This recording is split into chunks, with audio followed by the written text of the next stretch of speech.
Hello everyone, it's SpawnPoiint and here are my tips and tricks that every PS5 owner needs to know. Whether you've got an original PS5, Slim or the Pro, hopefully some of these new tips for 2026 will help you out. Right, let's start with a nice easy one. So by default, this is what the PS5's welcome tab looks like, and there is a lot going on. But then this is what mine looks like, and that's because you can fully customize the widgets, layout, and even the background by tapping R3 on your controller. You can then turn on each widget, move these around the screen, resize them, or completely delete them if you need to. But if you'd like this minimal 3-tile layout across the bottom like I have, all you need to do is add all 3 columns first, then delete the widgets above them, leaving only the bottom row. You can then go ahead and resize them once they're here, but I think this is a super clean look. Also, you can change the background to any image that you want. Now, these are the default themes or backgrounds, but you can also import images that you've screenshotted from games or that you've copied over via USB. Now, I usually create images on my PC, copy them onto a USB drive and plug that in. This way, you can have pictures of your car, your family, or your favorite PC wallpaper on your PS5 every time you switch it on. And as you can see, I'm still rocking the GTA 6 one. Now, if you use your controller on more than one device like your PS5, PC and phone, well, you can now pair it to 4 devices at the same time. All you need to do is press and hold the PlayStation button along with one of the 4 PlayStation icons for 5 seconds, and it will now go into pairing mode for that icon. Now pair the controller with your Bluetooth device and it will show you a player indicator light just below the touchpad. Then to switch between each device that you've stored, simply press the PlayStation button and the icon that you've assigned to that device for 3 seconds. It will now instantly swap to that device without needing to repair it every time you use it. It's definitely one of those features that can be a huge time saver.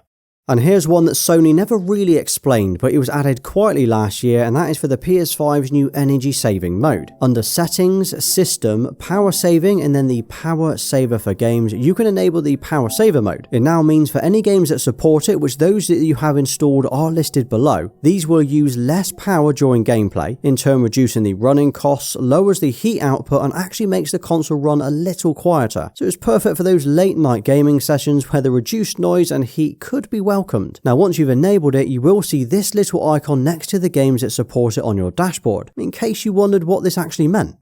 And here's a great feature for boosting the audio in games like footsteps or quieter sounds that you cannot always hear without needing a fancy headset. So it's a new feature called Audio Focus, and it lets you choose which sounds to boost, like voices, footsteps, low bass and quiet sounds, all with adjustable levels for weak, medium and strong. And it also lets you tweak the left and right audio separately and preview the audio just to make sure it's what you want before jumping back into the game. So you'll find this under Sound, Volume and Audio Focus, and it's perfect if you want to boost the footsteps in your FPS games like Call of Duty. Now, if you're ever experiencing lag in games where there's a slight delay between you pressing a button on your controller and it showing on your screen, make sure that your TV is in game mode. Most TVs or monitors will have this setting under the picture profiles where you'd normally choose Sport, Vivid or similar. You can also force this from the PS5 by going to Settings, Screen and Video, Video Output and enabling the Auto Low Latency mode or the ALLM. Now this should make your TV default to game mode every time that you power on your PS5. And sometimes it might feel like your PS5 is running slow or sluggish, well you can clear the cache quite easily. To do this you need to put the PS5 into safe mode by pressing the power button while it's off until you hear a second beep. It takes about 7 seconds. Now plug a controller into the PS5 and select the Clear Cache and Rebuild Database option. This will clear the temporary data stored on the PS5 and fix any corrupted data. Don't worry though, this does not delete any games or user data and it is completely safe to do. And did you know that if you've got a PS5 and you subscribe to my channel, you will keep up to date with the latest gaming, tech and PlayStation news? You should definitely try it out. Or maybe you need to free up some storage but cannot bring yourself to deleting those games that you never actually play. Well, try this instead. First go to your media folder and filter it by the largest first. This will show you the clips taking up the most amount of space on your PS5. You can then delete the 30-minute accidental recordings that you didn't even know you had. Then head to the Trophy tab and delete all of the clips and screenshots that you no longer need. You'll be surprised at how much free space you've just created. And if you don't want those new trophy clips or screenshots from appearing, you can disable or restrict these too. In Settings, Capture and Broadcasts and Captures, you can go to the Trophy section and change the clips that you would like to capture for every trophy that you get. Now I have mine set to the Gold and Platinum only, but you might want to turn this off completely. Now, if you'd like to view your friends' recent activity like we used to do back on the PS4, well, you can do this in the Welcome tab. Simply customize the dashboard area and add the Friend Activity widget. This will then give you the 10 recent activities from your friends, including games played and trophies that they've got. Now, it's not quite the social tab that we had back on the PS4, but you never know, this could be something that evolves later this year. So when you press the PS button on your controller, it brings up the control center across the bottom. Well, if you hit the options button on your controller, you can rearrange the icons so the buttons that you use most are always first, whether that's the download, sound settings, or your own profile button. And if you ever find yourself swapping between recent games or apps quite frequently, make sure you're using the switcher instead of going back to the dashboard every time you switch games. Simply tap the PS button on your controller, choose switcher across the bottom, and it will show you your most recent games or apps that should save you a little bit of time.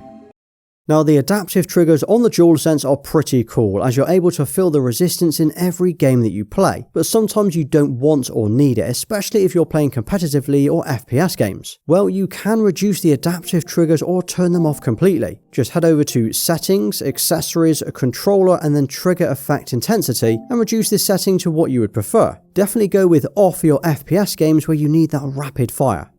And if you want to get the most out of your PS5's performance and you have a TV or monitor that supports it, make sure you enable the performance mode as a default. So head over to the PS5 settings, then Save Data and Game Settings. In here you can change the game preset to Performance, and from now on any new game that you start should default to the Performance over Quality modes. Also, you want to make sure that you have the 120Hz enabled or set up to automatic under Screen and Video, and this is how you're able to get the full 120 FPS option on games like Call of Duty or Battlefield. Otherwise it's going to limit you to 60 FPS. Now, of course, you can always check your current TV settings by clicking the information for the connected HDMI device. This will show you what your TV is currently capable of showing.